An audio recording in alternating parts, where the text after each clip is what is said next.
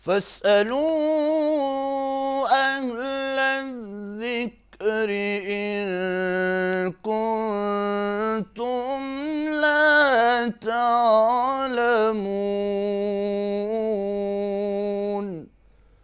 صدق الله العظيم.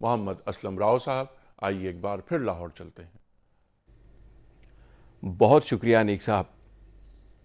شروع اللہ کے نام سے جو بڑا مہربان نہایت رحم والا ہے. پیغمبر نے کہا کہ جو بات آسمان اور زمین میں کہی جاتی ہے میرا پروردگار اسے جانتا ہے اور وہ سننے والا اور جاننے والا ہے. بلکہ ظالم کہنے لگے کہ یہ قرآن پریشان باتیں ہیں جو خواب میں دیکھ لی ہیں. نہیں، بلکہ اس نے اس کو اپنی طرف سے بنا لیا ہے. نہیں، بلکہ یہ شعر ہے جو اس شاعر کا نتیجہ تباہ ہے. تو جیسے پہلے پیغمبر نشانیاں دے کر بھیج دیے گئے تھے اسی طرح یہ بھی ہمارے پاس کوئی نشانی لائے. ان سے پہلے جن بستیوں کو ہم نے ہلاک کیا وہ ایمان نہیں لاتی تھیں، تو کیا یہ ایمان لے آئیں گے؟ اور تم سے پہلے جس کو بھی ہم نے رسول بنا کر بھیجا آدمیوں میں سے ہی بھیجا جن کی طرف ہم وحی کرتے تھے. تو اہل علم سے پوچھ لو اگر تم نہیں جانتے.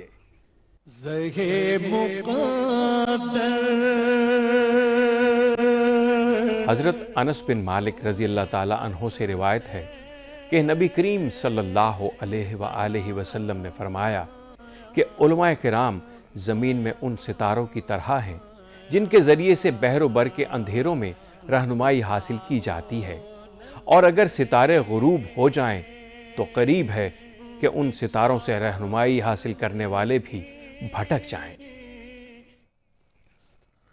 بہت شکریہ اسلم راؤ صاحب. خواتین و حضرات تشریف فرما ہے محترم مفتی نذیر احمد خان صاحب، ممتاز عالم دین، پیام صبح میں مسلسل تشریف لاتے ہیں اور ہم آپ سے سیکھتے رہتے ہیں. تشریف فرمائے محترم مفتی ارشاد احمد اعجاز صاحب. سب واقف ہیں آپ سے، اس ملک کا بہت معروف اور مقبول نام. خواتین و حضرات، اس سے پہلے کہ میں پہلا سوال رکھوں مفتیان عظام کے سامنے، کل کا کوئز کمپٹیشن، کل کا سوال، اس کا درست جواب اور آج کا سوال اور 3 آپشنز جو میں روز پیش کرتا ہوں آپ کی خدمت میں. کل ہم نے پوچھا تھا آپ سے جو سوال، وہ سوال یہ تھا کہ نبی کریم صلی اللہ علیہ وآلہ وسلم کے دادا کے انتقال کے وقت آپ صلی اللہ علیہ وآلہ وسلم کی عمر مبارک کیا تھی؟ درست جواب ہے 8 برس. آج کا سوال نوٹ فرما لیجئے. مدینے میں کس صحابی کو نبی کریم صلی اللہ علیہ وآلہ وسلم کی میزبانی کا شرف حاصل ہوا؟ 3 آپشنز. پہلا آپشن حضرت معاذ بن جبل رضی اللہ تعالی عنہ. دوسرا آپشن حضرت ابو ایوب انصاری رضی اللہ تعالی عنہ. تیسرا آپشن حضرت سعد بن معاذ رضی اللہ تعالی عنہ. خواتین و حضرات، فون نمبرز ہیں ہمارے 02134527009، 02134528061. ہمارا ای میل ایڈریس ہے ps@dunyatv.tv. اور خواتین و حضرات، ہمارا SMS کا نمبر ہے 3031. خواتین و حضرات، بہت دن سے ہم نے کسی کتاب کا تعارف آپ کے سامنے نہیں رکھا. اس سے پہلے کہ میں پہلا سوال رکھوں، ایک تعارف. یہ بہت اہم کتاب، بڑی مارکت الآرا کتاب. سرکار دو عالم صلی اللہ علیہ وآلہ وسلم نے اپنی حیات مبارکہ میں جہاں جہاں اپنے قدم مبارک رکھے وہاں وہاں اس کتاب کے مصنف اور محقق محترم مولانا ابو محمد عبد المالک صاحب تشریف لے گئے. حکومت سعودی عرب کی خصوصی اجازت کے بعد، اور حکومت سعودیہ نے آپ کے ساتھ بھرپور تعاون کیا، اور یہ کتاب نقوش پائے مصطفیٰ صلی اللہ علیہ وآلہ وسلم منظر عام پر آئی. خواتین و حضرات، بڑا یہ عرق ریزی کا کام اور اتنا بڑا علمی کام ہے یہ، اور اتنا بڑا تحقیقی کام ہے کہ جس کی جتنی تعریف کی جائے وہ کم ہے. خواتین و حضرات، اس کتاب کا ضرور مطالعہ کیجیے گا. نقوش پائے مصطفیٰ صلی اللہ علیہ وآلہ وسلم. مفتی نذیر صاحب، پہلا سوال آپ کی خدمت میں. اچھا، کچھ کالرز مجھے بتائے جا رہے ہیں، لیکن میں چاہتا ہوں کہ ان کالرز سے درخواست کروں کہ وہ رک جائیں، کیونکہ پچھلے ہفتے کے کچھ بہت اہم سوالات ہیں وہ رہ گئے تھے، جس میں ایک سوال جو سب سے اہم تھا میں چاہتا ہوں وہ رکھوں. سوال یہ کہا تھا، بہت حساس سوال. وہ سوال یہ کہ ایک کپل ہے، ایک جوڑا جو میاں بیوی، دونوں تھیلیسیمیا کے مریض ہیں. آپ جانتے ہیں تھیلیسیمیا کو، ظاہر ہے نا، آپ جانتے ہیں، آپ بھی مجھے سب جانتے ہیں. وہ خون کا مرض ہے. یہ ان کے جو بچے پیدا ہوتے ہیں وہ اسی مرض میں مبتلا ہوتے ہیں اور انتقال ہو جاتا ہے. تو انہوں نے سوال یہ رکھا تھا کہ اگر ہم 3 مہینے میں یعنی ان جو حمل ہے وہ پریگننسی 3 ہی مہینے میں ہی اس کا ابارشن کروا دیا جائے تو کیا دین اس کی اجازت دیتا ہے؟ بسم اللہ الرحمن الرحیم. اس میں زیادہ مناسب تو یہ کہ اگر یقینی ذرائع سے یہ چیز معلوم ہو کہ بچے یا تو زندہ نہیں رہتے جی یا پیدا ہوتے ہیں تو معذور پیدا ہوتے ہیں، ٹھیک تو اس کا بڑا مناسب یہ ہے کہ چونکہ یہ بھی ایک بیماری ہے، اس کا بھی ایک علاج ہے، اور وہ یہ کہ تولیدی عمل کا سلسلہ ہی ختم کر دیا جائے. تولیدی عمل کا جو سلسلہ ہے وہی ختم کر دیا جائے. اچھا لیکن اگر وہ ختم نہ کیا گیا ہو اور ڈاکٹر یہ کہہ دیں جی کہ جناب پیٹ میں جو بچہ ہے وہ یقینی طور سے اس طرح ہے کہ یا تو اس بیماری میں مبتلا ہوگا، یقینی ذرائع سے انہیں معلوم ہے کہ انہیں یقین ہے جی انہیں یقین ہے کہ یا تو اس بیماری میں مبتلا ہوگا یا یہ بچہ معذور پیدا ہوگا. اچھا تو جو ظاہر ہے اپنے اوپر بھی بوجھ ہوگا، والدین پہ بھی بوجھ ہوگا. تو ایسی صورت میں اگر اس کے اندر روح نہ ڈلی ہو ٹھیک روح کب ڈلتی ہے؟ یہ ڈاکٹر حضرات سے پوچھ لیے. نہیں اس پہ قرآن کریم ہمیں دین ہمیں کیا بتاتا ہے؟ دیکھیں قرآن کریم میں تو ظاہر ہے کہ جو ثم خلق یہ جو ہے وہ منی کے بعد جو ہے وہ ظاہر ہے وہ یعنی نطفے کے بعد پھر علقہ بنتا ہے، علقے کے بعد پھر مضغہ بنتا ہے، اس کے بعد جو ہے وہ فکسونا العظام لحما ثم انشأناه خلقا آخر. عموماً جو کہا جاتا ہے وہ یہ کہ 4 مہینے کے اندر ان کا سوال یہ کہ 3 مہینے میں یہ ابارٹ کرا لیتے ہیں. ظاہر ہے ہم اس کے ماہر نہیں ہیں، یہ ڈاکٹر حضرات سے پوچھ لیا جائے. اب 3 مہینے میں ہوتا ہے یا 4 لیکن مہینے، روح ڈلتی ہے 4 مہینے میں. یہ میں نے سنی ہے یہ بات، مجھے پوری تحقیق اس کی نہیں ہے. اچھا ظاہر ہے یہ لائن ہے ڈاکٹروں کی. اچھا ڈاکٹر حضرات سے پوچھ لیا جائے کہ اگر روح نہ ڈلی ہو اس عرصے میں، اگر روح نہ ڈلی ہو تو اس صورت میں ابورشن کیا جا سکتا ہے. لیکن اگر روح ڈلی ہوئی ہو، ظاہر ہے کہ جیسے ایک زندہ معذور انسان، ظاہر ہے کہ اس کی معذوری کی وجہ سے، جیسے ہمارے سامنے ایک زندہ بچہ ہے لیکن معذور ہے، جیسے اس کی جان نہیں لی جا سکتی ہے، اسی طرح پیٹ میں اگر زندہ بچہ ہے تو اس کی بھی جان نہیں لی جا سکتی. لیکن آپ یہ فرما رہے ہیں کہ فضیلت اس بات کو ہے کہ پریگننسی ہو ہی نہ ہوگی نا، اگر اس یقینی ذرائع سے یہ معلوم ہو کہ یہ ضرر ہے یا یہ معذور ضرر ہے، یہ معذور ہوگا. اچھا مفتی صاحب یہی سوال آپ کے سامنے. جی جو مفتی صاحب نے بات فرمائی وہ درست ہے. اصول کی بات یہ ہے کہ جس طریقے سے قتل اللہ تعالیٰ نے انسانوں کا ذی روح کا منع کیا ہے، تو چاہے وہ ذی روح وہ چاہے انسانی مکمل شکل میں ہو یا پیٹ میں موجود بچہ ہو، ٹھیک اگر اس کے اندر روح پھونکی جا چکی ہے، روح پھونکی جانے کے جو آثار ہوتے ہیں عمومی طور پہ یہ ہوتے ہیں کہ اس کا دل دھڑکنے لگتا ہے یا اس کے کچھ اور جو دماغ کے کام ہیں یہ سب چیزیں شروع ہو جاتی ہیں. اب وہ چاہے 12 ہفتے میں ہوں، 16 ہفتے میں ہوں، جتنے بھی ہفتے میں ہوں، اس کے لیے ظاہر ہے کہ میڈیکل سائنس کے ہی لوگ زیادہ بہتر بتا سکتے ہیں. اگر روح اس میں آ چکی ہے تو پھر اس صورت میں اس کے بارے میں علماء کرام کی جو رائے ہے وہ یہ ہے کہ یہ قتل کے مترادف ہے. تو اس وجہ سے علماء اس کی اجازت نہیں دیتے کہ آپ ایسی صورت میں بچے کا قتل کریں، اس کو ہونے دیں. اب اللہ تعالیٰ نے اگر ایک چیز اس طرح کی کر دی ہے تو گویا کہ اب یہ تقدیر کی بات ہے.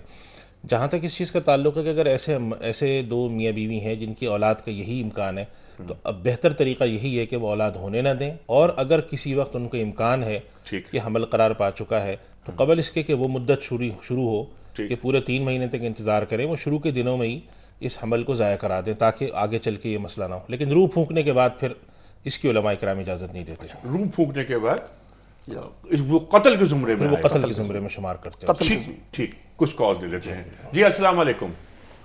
ہیلو وعلیکم السلام جناب والا مزمل صاحب.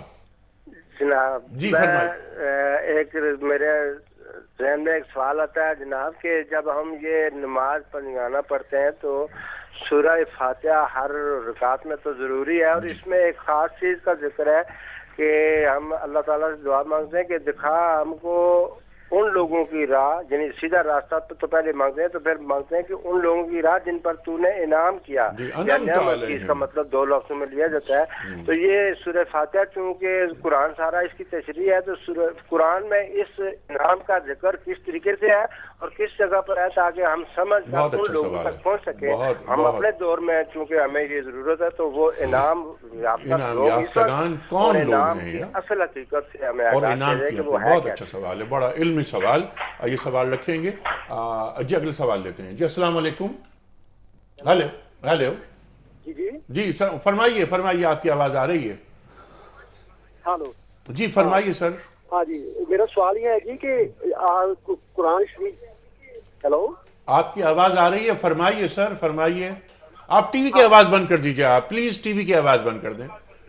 ہاں جی میرا سوال یہ ہے جی کہ 23 سال وہی نازل ہوتی رہی جی اور اللہ تعالیٰ نے ہر بات کہہ دی، ضروری بات جو تھی، لیکن اس عیسیٰ بن مریم جو تقریباً 2000 سال پہلے آئے تھے، ان کا آنے کا قرآن کریم میں اشارتاً بھی ذکر نہیں ہے. کس کا؟ اور کیا ہم ایسا کہہ کس سکتے کے ہیں آنے کا ذکر نہیں ہے؟ 23 سال تک وہی نازل ہوتی رہی، ٹھیک ہے، ازل سے لے کے ابد تک کی باتیں جو ہیں ٹھیک ہے. اللہ تعالیٰ نے فرما دی. اللہ جی تعالیٰ جی خود فرماتا ہے ما فرطنا فی الکتاب من شیء. جی جی تو کیا یعنی سب باتیں کہہ دی، صرف یہی نہیں کہا کہ وہ عیسیٰ بن مریم جو 2011 سال ہو گئے ہیں فلسطین میں آئے تھے اسرائیل کی طرف، جی. وہ آئیں گے، یہ اللہ تعالیٰ نے اشارتاً بھی نہیں کہا. اور پھر ہم کہتے ہیں کہ نہیں جی احادیث میں آیا ہے کیا، تو کیا آن حضرت صلی اللہ علیہ وسلم ایسی بات کہہ سکتے ہیں جو قرآن میں اللہ تعالیٰ نے حکم نہیں دیا؟ ہم لاہم شرکاء شرعوا لهم من الدین ما لم یأذن به اللہ. پھر الم تری الذین یدعون الی کتاب اللہ ثم یتولی فریق منهم. پھر اگلی آیت کا ایسا ہے ذرعوا فی دین ما کانوا یفترون. یعنی ان لوگوں نے جو اپنی طرف سے سوال بنا لیا ہے اس کی وجہ سے ان کے معاملے میں یہ دھوکے میں پڑ گئے ہیں. بالکل ٹھیک ہے. کتاب اللہ تعالیٰ کی سوالات پہنچ جاتا ہے جو کتاب اللہ میں ذکر ہی نہیں ہے عیسیٰ بن مریم آنے کا، کیسے ممکن کہ آج کل وہ بات جی بالکل ٹھیک ہے، بالکل ٹھیک ہے. بالکل سوال پہنچ گیا آپ کا، اور آپ نے اس کا بلکہ اس کا بھی جواب بھی دینے کی آپ نے خود کوشش کی. لیکن ہم یہ سوال اس سے پہلے کہ یہ سوال رکھیں، جو پہلا سوال آیا تھا کہ انعمت علیہم غیر المغضوب علیہم ولا الضالین، سورہ فاتحہ کے بغیر نماز مکمل نہیں ہوتی. یہ پہلی بات تو کہ انعام یافتہ لوگ نہیں، انعام یافتہ سے پہلے انعام سے کیا مراد ہے؟ یعنی کون سا انعام انہیں دیا گیا، یا یعنی کون سی نعمت؟ یہاں پر انعام نعمت کے معنوں میں جی وہ جو انہوں نے جس کی طرف اشارہ کیا کہ ہمیں یعنی جن لوگوں پہ انعام ہوا ہے، جی وہ لوگ کون ہیں وہ اور لوگ انہیں کون کیا انعام دیا کیا؟ گیا؟ جی دیکھیں، انعام تو ان پہ یہی ہوا کہ اللہ تعالیٰ ان سے ناراض نہیں ہے اور وہ گمراہ نہیں ہے، یعنی غضب بھی نہیں ہے، ضلالت بھی نہیں ہے. خود انعام کی تشریح آگے خود کی گئی، غیر المغضوب علیہم ولا الضالین.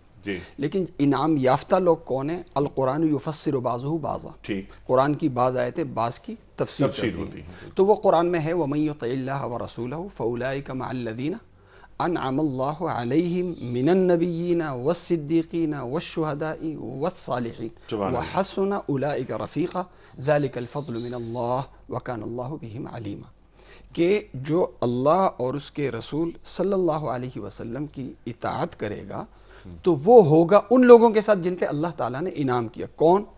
من النبیین والصدیقین والشہداء والصالحین. سب سے بڑا درجہ انبیاء کا ہے، پھر صدیقین کا ہے، پھر شہداء کا ہے، پھر صلحاء کا ہے. اور فرمایا کہ ان کی جو رفاقت ہے یہ بہترین رفاقت ہے، اور یہ اللہ تعالیٰ کی طرف سے یہ فضل ہے، یہی انعام ہے. اور اللہ تعالیٰ اچھی طرح جاننے والے اور حکمت والے. ٹھیک ہے. اچھا، یہی کلیہ سامنے رکھ کر ہم اپنے معاشرے میں جب دیکھتے ہیں، ان افراد کو تلاش کرتے ہیں جو انعام یافتگان میں شامل ہیں، تو ہم یہی اسی طریقے سے دیکھیں گے اپنے معاشرے کو، یا کوئی اور طریقہ ہوگا؟ نہیں، دیکھیں انعام یافتگان سے جو جیسے مفتی صاحب نے فرمایا بالکل صحیح بات ہے کہ اللہ تعالیٰ کے انعام کی تو بہت ساری اس کے اندر چیزیں مراد ہیں، لیکن ایک چیز تو مراد یہ ہے کہ نہ تو وہ لوگ گمراہ ہیں، نہ ہی وہ لوگ ایسے ہیں کہ جن پر ان کی بدعمالیوں کے سبب اللہ کا غضب نازل ہوا.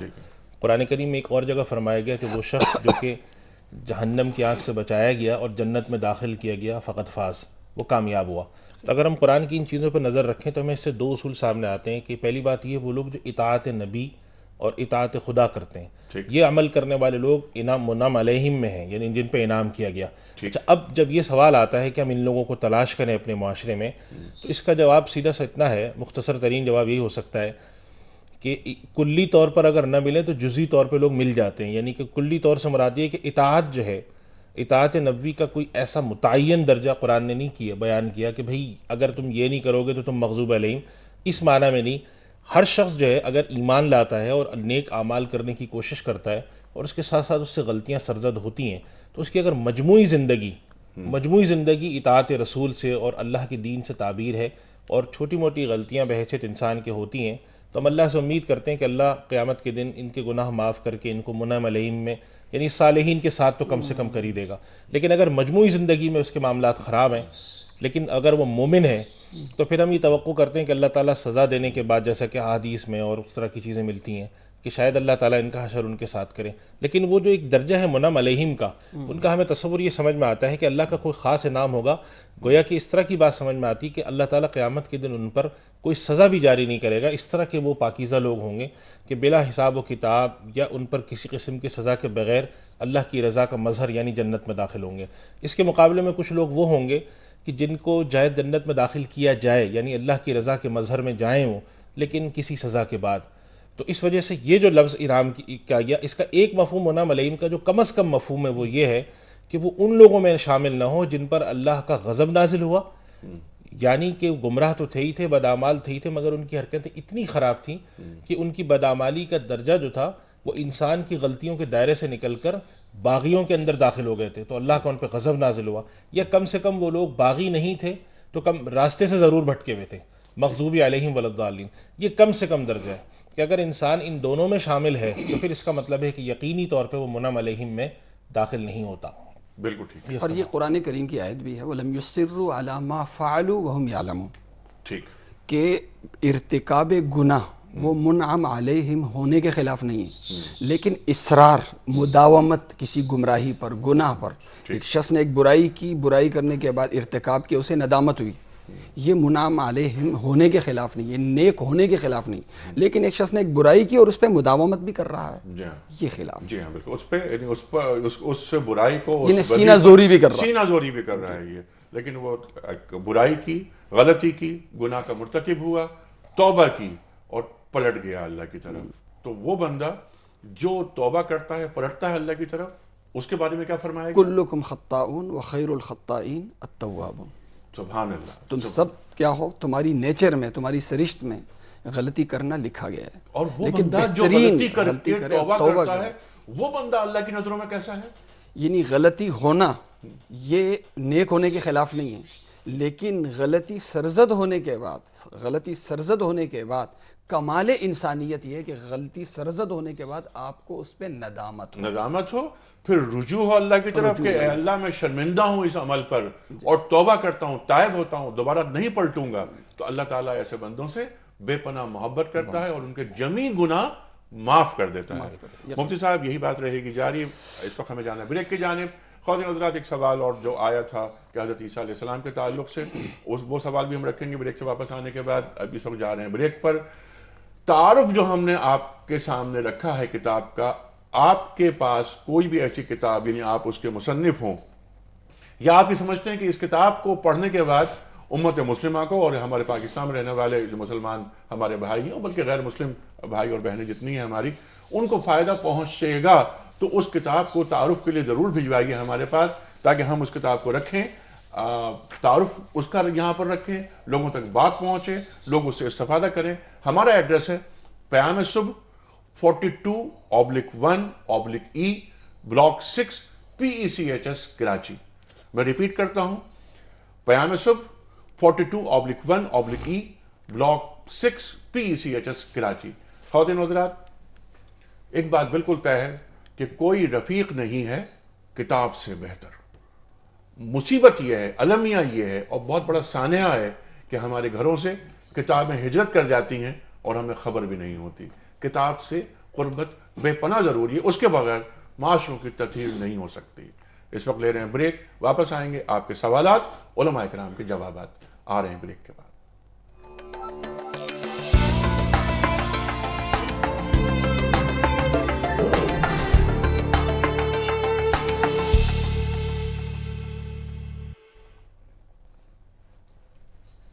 ویلکم بیک خواتین و حضرات. پیام صبح میں ایک بار پھر خوش آمدید. تشریف فرمائے محترم مفتی نذیر احمد خان صاحب اور محترم مفتی ارشاد احمد اعجاز صاحب. خواتین و حضرات، آج کا دن ہفتے کا دن ہوتا ہے سوال جواب کے لیے. آپ کے سوالات ہوتے ہیں اور علماء کرام کے جوابات ہوتے ہیں، اور ہمیشہ ایک بات ہم یہ عرض کرتے ہیں کہ سوال ہی میں آدھا جواب چھپا ہوتا ہے. سوال کرو اگر تم نہیں جانتے. قرآن کریم ارشاد فرماتا ہے فَاسْأَلُوا أَهْلَ الذِّكْرِ إِن كُنتُمْ لَا تَعْلَمُونَ. سوالات آ رہے ہیں مسلسل.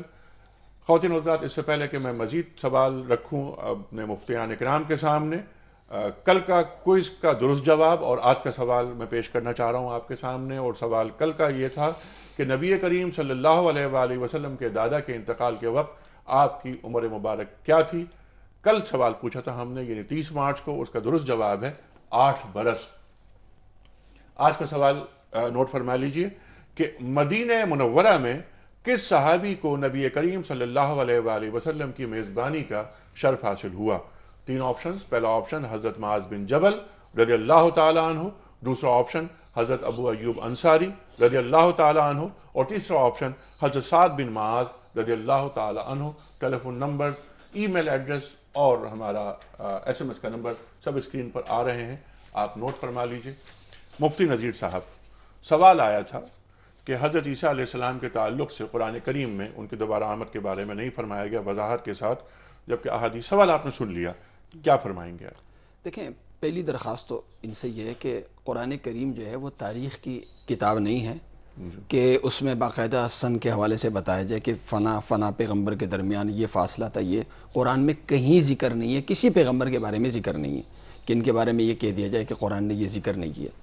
جہاں تک حضرت عیسیٰ علیہ السلام کی دوبارہ آمد کا تعلق ہے، تو جب ہم قرآن کی بات کرتے ہیں، الیوم اکملت لکم دینکم واتممت علیکم نعمتی، جب ہم بات کرتے ہیں تو وحی سے ہماری جو مراد ہوتی ہے وہ وحی کی 2 قسمیں ہیں، وحی مطلوع اور وحی غیر مطلوع.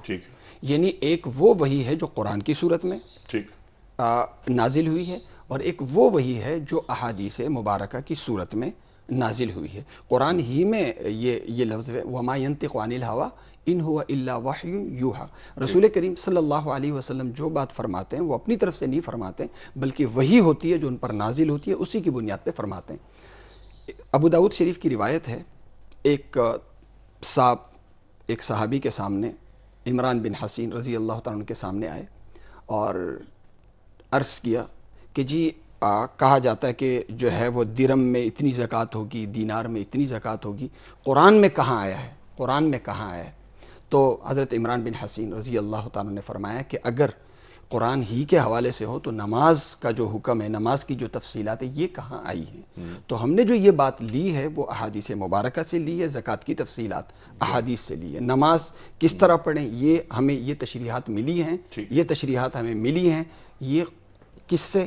یعنی احادیث مبارکہ سے.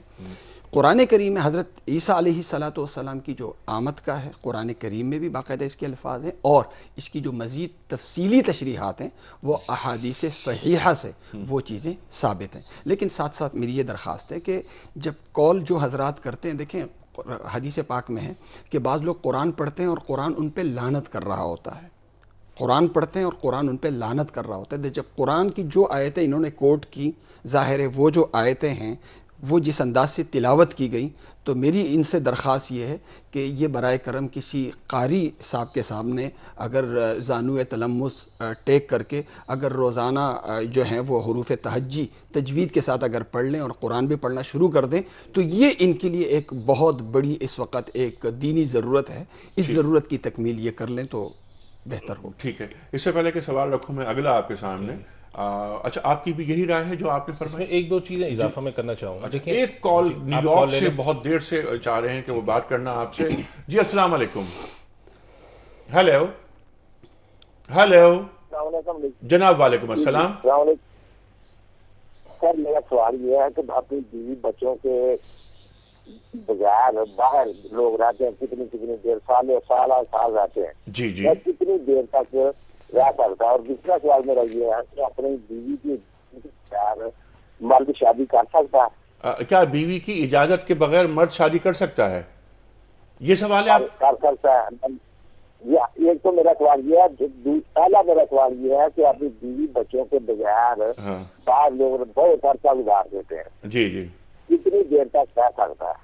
اچھا یہ سوال پچھلے ہفتے بھی آیا تھا، لیکن ہم دوبارہ سوال رکھتے ہیں کہ کتنا عرصہ بیوی کس سے دور رہ سکتے ہیں. اچھا ٹھیک ہے، کالر اگلا لیتے ہیں. السلام علیکم. السلام علیکم. جی وعلیکم السلام. یہ میرا میں شازیہ سہیل بات کر رہی ہوں کراچی سے. جی شازیہ فرمائیے. یہ میرا سوال یہ ہے کہ جو لوگ انتقال کر جاتے ہیں، جی ان کے عزیز و اقارب ان کی مغفرت کے لیے قرآن خوانی کرتے ہیں. ٹھیک ہے. تو کہا یہ جاتا ہے کہ قرآن جو ہے وہ اس لیے نہیں ہے کہ اس کو صرف مرنے والوں کے لیے پڑھا جائے، ٹھیک ہے، اس کی زندگی، اس میں زندگی کے تمام مسائل جی ہاں موجود ہیں، بالکل، اس کے لیے بھی پڑھا جائے اس کو.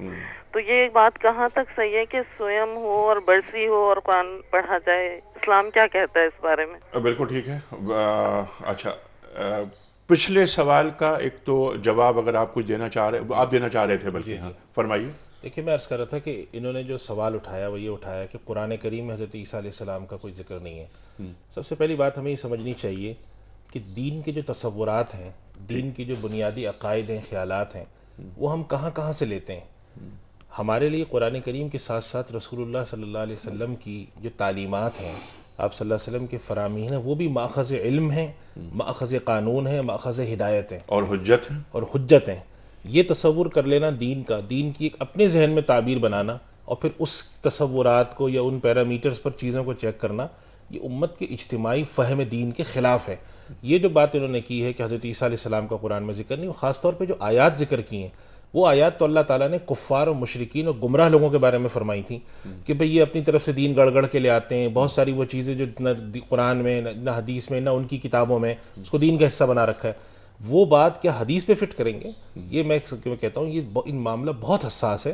اس میں اس چیز کا خیال رکھنا چاہیے کہ اگر ہم صرف یہ بات کر دیں کہ قرآن کریم کافی ہے، تو یہ تو رسول اللہ صلی اللہ علیہ وسلم نے قیامت کی نشانی بتائی ہے کہ ایک وقت آئے گا کہ لوگ کہا کریں گے کہ بھئی ہمیں حدیث کی ضرورت نہیں، ہمارے لیے تو قرآن کافی ہے. تو اگر ہم حدیث کو ہٹاتے ہیں تو دین کا ایک بہت بڑا حصہ ہٹا دیتے ہیں. قرآن کریم نے جو یہ بات فرمائی ہے کہ اللہ تعالیٰ نے ہر اس میں کتاب ہر چیز لکھ دی ہے، اس سے مراد ہے اصولی چیزیں، ان کی تشریح، ان کی وضاحت. اللہ کے نبی کا فرض منصبی تھا اور ہمیں نبی کی جن حیثیات پہ ایمان لانا ہے، اس میں سے ایک حیثیت نبی کی شارح کی بھی ہے، دوسری حیثیت قانون ساز کی بھی ہے، اور تیسری حیثیت رسول اللہ صلی اللہ علیہ وسلم کے قرآن، اللہ کے پیغام کو اپنے الفاظ میں پہنچانے والی بھی، جس کے لیے مفتی صاحب نے آیت اپنی بتائی، آیت پڑھی تھی کہ وما ینطق عن الہوا ان هو الا وحی. تو اس وجہ سے تصورات کی صحیح کرنے کی ضرورت ہے.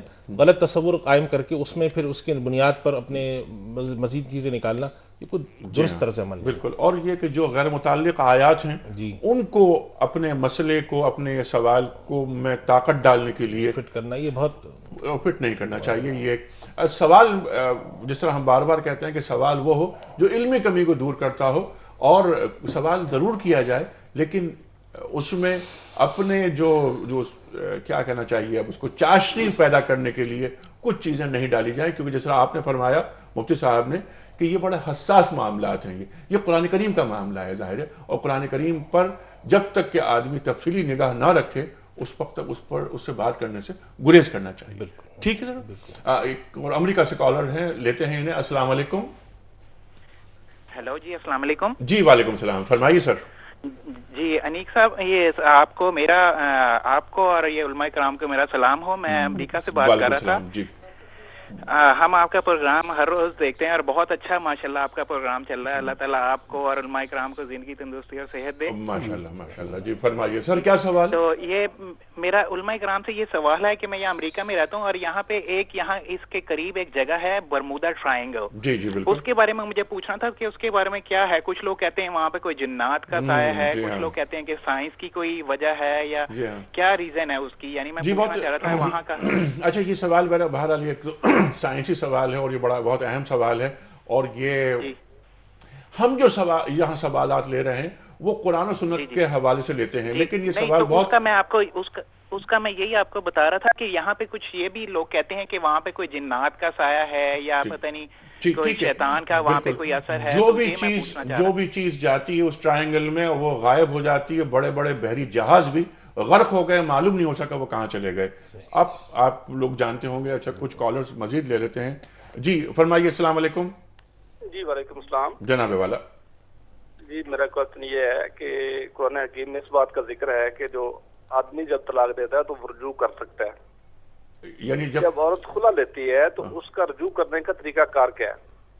اچھا، خلا لینے کے بعد رجوع کا طریقہ، جب عورت عدالتی خلا لے لیتی ہے جی تو اس کے بعد اگر وہ رجوع کرنا چاہتی ہے تو اس کا کیا طریقہ کار ہے؟ بالکل ٹھیک ہے. یہ سوالات آگے ہمارے پاس. اب میں ایک ایک کر کے آپ کو.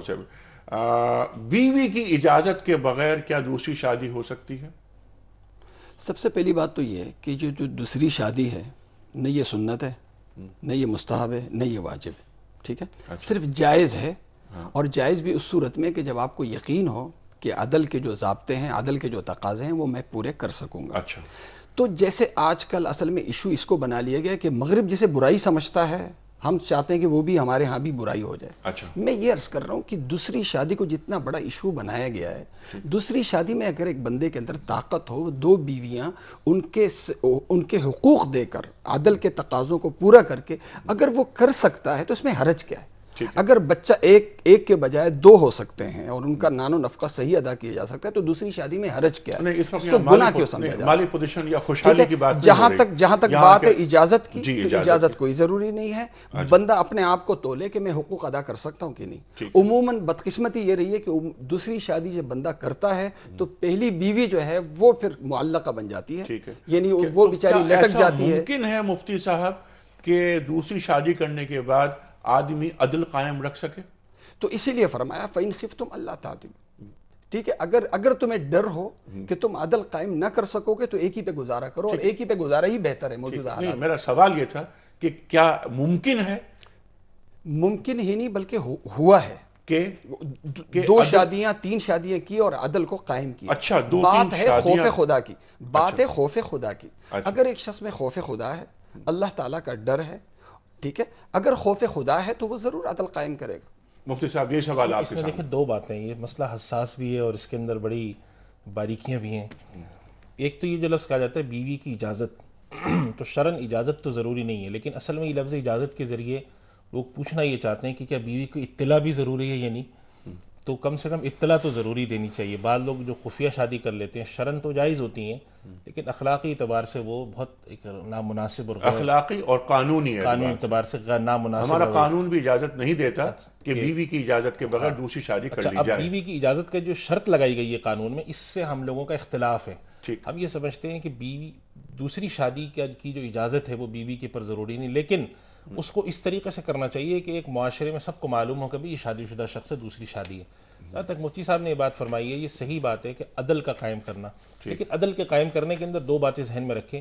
عدل سے مراد یہ نہیں ہے کہ انسان اپنی تمام تر جذبات، کیفیات، ہر چیز کے اندر برابری رکھے، بلکہ عدل سے مراد ہے کہ شریعت نے جو ایک اصول رکھے ہیں، جیسا انسان اپنی اولاد میں رکھتا ہے، انسان کسی کے ساتھ محبت میں کمی اور بیشی کر سکتا ہے، کسی کے ساتھ اس کا رویے میں اس کی شخصیت کی وجہ سے تھوڑا بہت فرق ہو سکتا ہے، لیکن مجموعی طور پر جو لوگ کرتے ہیں کہ ایک شادی کی اور بیوی کے ساتھ چلے گئے، دوسری بیوی پڑی ہے، اس کے ساتھ توجہ، اگر ایک آدمی اپنی بیوی کے ساتھ وقت گزارنے کے بارے میں فقہاء کرام نے باقاعدہ ترتیب اور تفصیلات لکھی ہیں کہ کس طرح سے وہ دن متعین کرے گا، کتنی رات رہے گا، بالکل، اگر وہ اس پر عمل کر رہا ہے اور اسے نان نفقہ پورا دے رہا ہے، اگر ایک بیوی کے ساتھ وہ کہیں سفر پہ جاتا ہے تو دوسری کو رسول اللہ صلی اللہ علیہ وسلم ازواج مطہرات کو سفر پہ اپنے ساتھ مختلف ازواج مطہرات کو، تو ان تمام چیزوں کا خیال رکھتے ہوئے اگر کوئی کرتا ہے تو اس کی شرعاً اجازت ہے، لیکن اب جو باقی اس کے اندر باریکیاں اور جذباتی کیفیات ہیں وہ پھر ظاہر ہے کہ اس کا لیکن خفیہ شادی کی مذمت آئی آج کل جو کچھ ہو رہا ہے، خفیہ شادی، تو خفیہ شادی کی اجازت۔ اچھا، یہ ایک سوال ہے، یہ ہمارے بلکہ کولیگ ہیں لاہور میں ہوتے ہیں، ان کا نام ہے وقاص کا سوال یہ ہے کہ 786 اس کا کیا مطلب ہے، اس کی کیا تشریح ہے؟ دیکھیں عام طور سے جو معروف ہے نا، یہ اس سے یہ بسم اللہ کا یہ جو حروف ابجد ہے، ابجدہ، حوزہ، حتی، کلمن، تو صافت، قریشت، سخت، ہاں، یہ جو الفاظ ہے نا، اس کا بسم اللہ جو ہے نا اس کا خلاصہ ہے، اس خلاصے کے طور پر لکھا ہے، یہ مشہور ہے، چونکہ ہمیں یقین نہیں ہے، یقین نہیں ہے، صرف مشہور ہے ایک بات، اس بنیاد پہ یہ جو یعنی ہنسوں کے ساتھ جو مخففات نکالے جاتے ہیں شرعاً وہ درست نہیں ہیں، اور بسم اللہ کا لکھنا بھی چونکہ ضروری نہیں، بھائی خط لکھنا ہے، کوئی لکھنا ہے تو آپ بسم اللہ لکھنے کے بجائے بسم اللہ الرحمن الرحیم پڑھ لیں، اس کے بعد وہ کر لیں، لیکن یہ جو رواج بنا ہوا ہے یہ 7، 8، 6، تو یہ اس کا نہ لکھنا ہی مناسب ہے۔ مفتی صاحب یہی سوال آپ کے سامنے جی، اس میں دیکھیں یہ علم العادات جو آپ نے کلمات پڑھے ان کی بنیاد پر یہ عادات کا ہر عدد کا ہر حرف کا ایک عدد ہے، ان عادات کو جمع کر لیتے ہیں۔ اس کا تصور ہمارے معاشرے میں بنیادی طور پہ اس لیے آیا تھا کہ خطوط میں اور اس طرح کی تحریروں میں جو ایک بسم اللہ لکھنے کی اس میں ذرا بے ادبی کا احتمال ہوتا تھا، تو لوگ 786 لکھتے تھے۔ اگر یہ ایک صرف ایک صرف اس کو ڈینوٹ کرنے کے لیے ایک صرف علامتی طور پہ لکھتے ہیں تو ٹھیک ہے، لیکن اگر یہ سمجھتے ہیں اس کا متبادل ہے تو پھر یہ تصور غلط ہے۔ بالکل ٹھیک ہے۔ اچھا، سوالات کچھ جو فون کے ذریعے آئے تھے ان کو پہلے لے لیتے ہیں۔ اچھا، بیوی سے کتنا عرصہ دور رہ سکتا ہے آدمی؟ دیکھیں گزشتہ ہفتے بھی سوال آیا تھا، جی سوال آیا تھا۔ جو لوگ پاکستان سے باہر کہیں جاتے ہیں اور بیوی بچوں سے ان کا تعلق بہت عرصے کے لیے منقطع ہوتا ہے، ایک تو اس کے لیے گزشتہ ہفتے بھی ہم نے بات کی تھی کہ حضرت عمر رضی اللہ تعالیٰ عنہ نے ذرا اس بارے میں تھوڑا سا یہ ضابطہ بنانے کی کوشش کی تھی فوجیوں کے لیے۔ وہ حالات تھے آج سے کوئی 1200-1500 سال پرانے۔ آج کے حالات میں سب سے پہلی بات تو یہ کہ اس کا کوئی ایسا عدد متعین کرنا یہ ایک فرد کے لحاظ سے مختلف ہے۔ ہو سکتا ہے بعض لوگوں کے لیے 4-6 مہینے بھی کافی ہوں اور بعض کے لیے 10-15 دن 20 دن بھی بہت ہوتے ہوں۔ اس وجہ سے دو چیزوں کا خیال رکھنا چاہیے کہ اپنے گھر والوں اور اہل خانہ کو وقت دینے کے لیے اگر کوئی ایسی مدت ہے جس میں اس کو اندازہ ہے کہ میرے گھر والے 1 مہینے یا 2 مہینے میں پریشان ہو جاتے ہیں، 3 مہینے میں ہو جاتے ہیں، تو پھر اس کا کوئی بندوبست رکھنا چاہیے۔ لیکن بعض دفعہ لوگوں کے ساتھ یہ ہوتا ہے کہ روزگار کی وجہ سے ان کے لیے سال سے پہلے آنا ممکن نہیں ہوتا، تو جہاں جیسے ہی ان کے لیے ممکن ہو کہ واپس آئیں ان کو آنا چاہیے۔ یہ نہیں کہ کئی سال کے لیے غائب ہوتے ہیں، اس میں اولاد کی بھی حق تلفی ہے، بیوی کی بھی حق تلفی ہے۔ ٹھیک ہے مفتی صاحب، یہ سوال اس تعلق سے حضرت عمر فاروق رضی اللہ عنہ نے کیا فرمایا؟ دیکھیں، پہلے میں ذرا تھوڑی سی شب گزاری جو ہے یہ عورت کا حق ہے، ٹھیک ہے؟ مرد عورت کو ٹائم دے یہ عورت کا حق ہے۔ ظاہر ہے کہ جب عورت کا حق ہے، عورت اگر اپنی خوشی سے اجازت دے دیتی ہے کہ آپ جو ہیں وہ 4 مہینے کے لیے، آپ 1 سال کے لیے، آپ اتنے ٹائم کے لیے باہر جا سکتے ہیں، تو ظاہر ہے اس نے اپنا ایک حق ہے، اس سے جو ہے وہ کسی یعنی شوہر کے لیے یا اپنی کسی بعض مجبوریوں کی وجہ سے اگر اس سے وہ دستبردار ہو جاتی ہے تو ظاہر ہے اس میں کوئی حرج نہیں ہے۔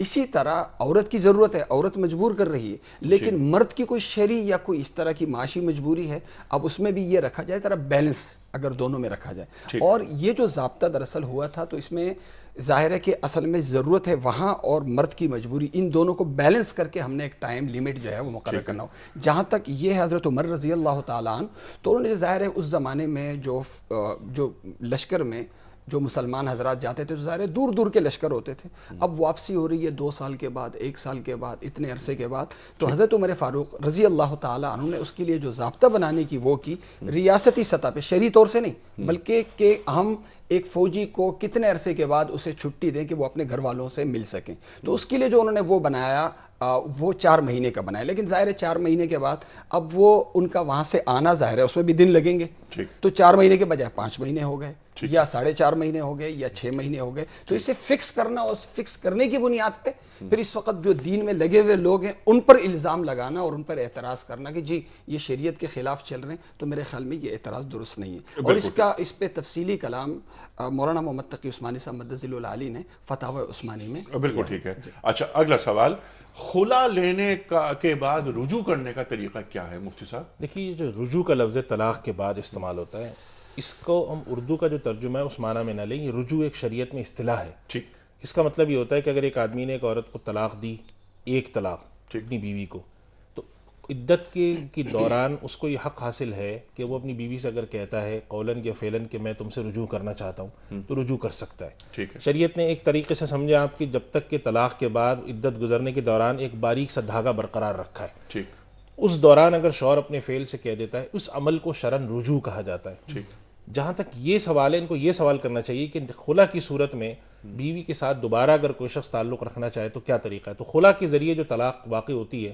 وہ طلاق بائن کہلاتی ہے، یعنی اگر میاں بیوی میں ایک خلا ہوئی۔ اچھا، ایک اور اس میں بھی وضاحت کر دوں کہ بسا اوقات لوگ خلا نامہ لکھتے ہیں اور اس کے اندر طلاق کے لفظ بھی لکھ دیتے ہیں کہ میں خلا کر رہا ہوں اور 3 طلاق دیتا ہوں، وہ ایک بہت ہی واہیات سی جسے کہتے ہیں سخت، جس کی مذمت کی جانی چاہیے کہ وہ خلا کا لفظ بھی لکھا ہے، طلاق بھی۔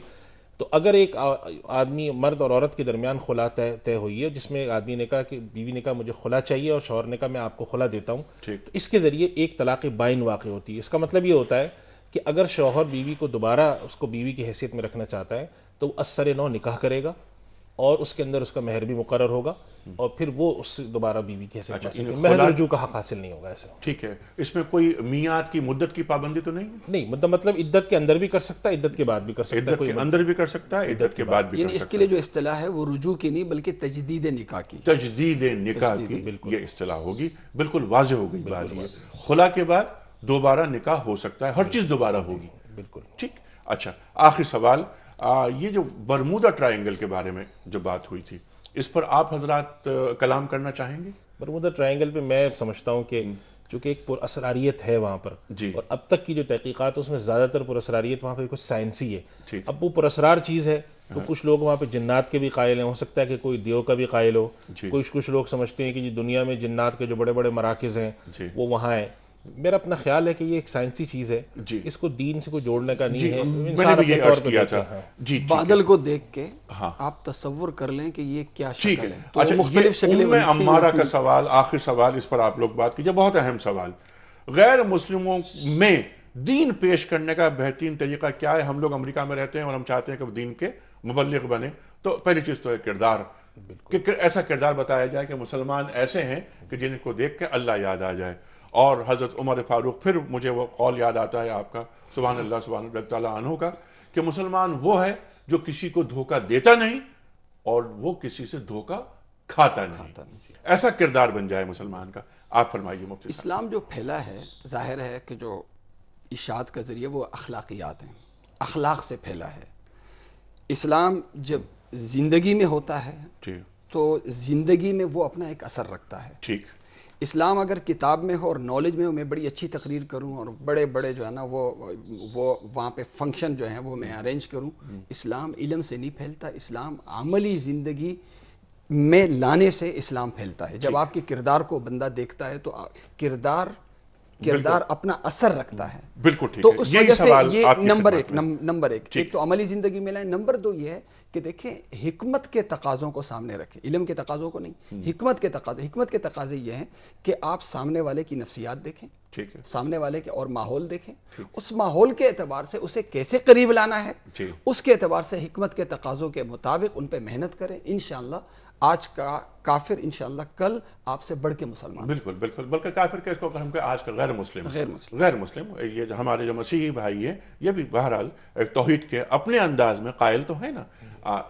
سرکار آپ فرمائیں. ایک تو اس میں عمل کی بات ہے کہ سب سے بنیادی چیز ہونی یہ چاہیے کہ ہمارا عمل اللہ سے تعلق میں, بندوں سے تعلق میں, سیاسی جو جس معاشرے میں رہتے ہیں اس معاشرے کے قوانین کی پاسداری کے لحاظ سے, اخلاقیات, ہر لحاظ سے ہمارا عمل ایک نمونہ ہونا چاہیے. دوسرا یہ کہ علمی رخ پر جب ہم دعوت دیں تو اسلام کے جو مسلمہ اصول ہیں ان کی طرف بلائیں, قرآن اور حدیث کی طرف بلائیں. اور قرآن کی جو تعلیم ہے, بنیادی تعلیمات, فرض کریں کہ مسیحی بھائی ہیں وہ اگر, تو اس کے لیے تصور کیا ہے کہ قرآن کریم حضرت عیسیٰ علیہ السلام, حضرت مریم علیہ السلام کے جو واقعات ہیں, جو اللہ تعالیٰ نے ان کی طہارت, ان کی پاکیزگی, ان کے وہ ذکر کیے جائیں. ساتھ توحید کا تصور بتایا جائے, رسالت کا تصور بتایا جائے, اور سب سے زیادہ اس چیز پر زور دیا جائے کہ دین جو آتا ہے وہ اس لیے نہیں آتا کہ انسان اس کو اپنی خواہشات کے تحت اپنی چند مخصوص شعبوں تک محدود کرے.